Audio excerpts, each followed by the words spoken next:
National Center for Education Statistics says the average age of a school building in the U.S. is 49 years. In South Sioux City, Nebraska, 6 of the district's 9 buildings are at or above the national average. The South Sioux City Community School District opened Cardinal and Harney elementary schools 31 years ago. Those are the newest schools in the district.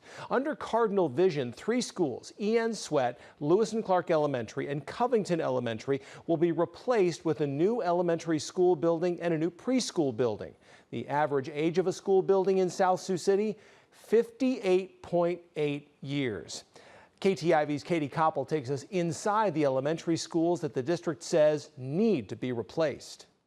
Inside Lewis and Clark Elementary in South Sioux City, Nebraska, you hear laughter, learning, and distraction. In this school, classrooms are connected via a hallway in the back of the room, meaning students and teachers have to walk through educational spaces as students learn to get from place to place. Something that might not have been a big deal when the school opened 64 years ago, but it is now. Teaching and learning has changed, and so we haven't kept up with that. And we're not able to do the things we want to do instructionally because we're limited by our overcrowded and aging facilities. Lewis and Clark is one of 3 schools the South Sioux City Community School District wants to replace under Cardinal Vision. Its sister school, Swett, is another. Swett not only has the same distracting and outdated layout, but it's also home to the district's preschool. We have a waiting list at our preschool, and so this new preschool will allow us to really increase participation there. The district hopes to replace the 2 schools with a new K through 4th grade elementary and a new preschool facility. They also want to replace Covington Elementary. The district's oldest building celebrated 100 years in 2024, and district officials say it's showing its age. Covington Elementary opened in 1924 as the South Sioux City High School. It also operated as the middle school, and now Covington Elementary, which has nearly 400 students in class each day. The school doesn't have an elevator and has steps leading into the building and into the gymnasium, making it hard to access for anyone who needs mobility assistance. The district says the century-old building is also in need of extensive repairs. You know, we're moments away from some significant crisis happening at the 100-year-old building. And so we don't want to live to see that happen. We want to proactively address that before we're in a crisis situation. Replacing 3 school buildings is a big ask, but something the district says needs to happen now, not years down the road. Don't put a Band-Aid on buildings. Let's do it right, and let's do it for the long term. In South Sioux City, Nebraska, Katie Koppel, KTIV News 4.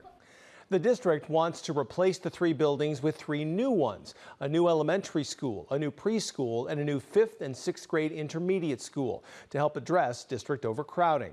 The South Sioux City Community School District predicts a 4% increase in student enrollment in the next 5 years. That prediction, they say, highlights the need for more space and new school facilities. The district predicts a more than 100 student increase in its K through 8th grade student population between this school year and the 2029-2030 school year. Cardinal, Covington, and Dakota City Elementary and the middle school are at capacity right now. Harney Elementary is expected to reach capacity by 2028.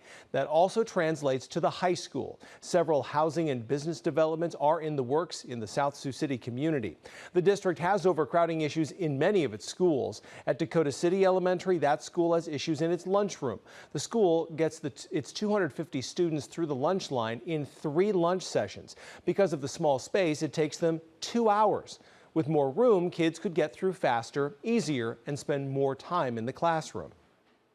When you have a small space, even the tiny amounts of volume get spread, and so it seems like it's really loud. And really, we tell kids in classrooms all the time, don't talk, don't listen. So we need to give them time to do that. Well, it's hard to do that in a small space because if everyone's talking, it feels like the room is exploding with noise. A 3rd new facility the district hopes to build would move 5th graders into a 5th and 6th grade intermediate school, giving all elementary schools more space for kindergarten through 4th grade learning.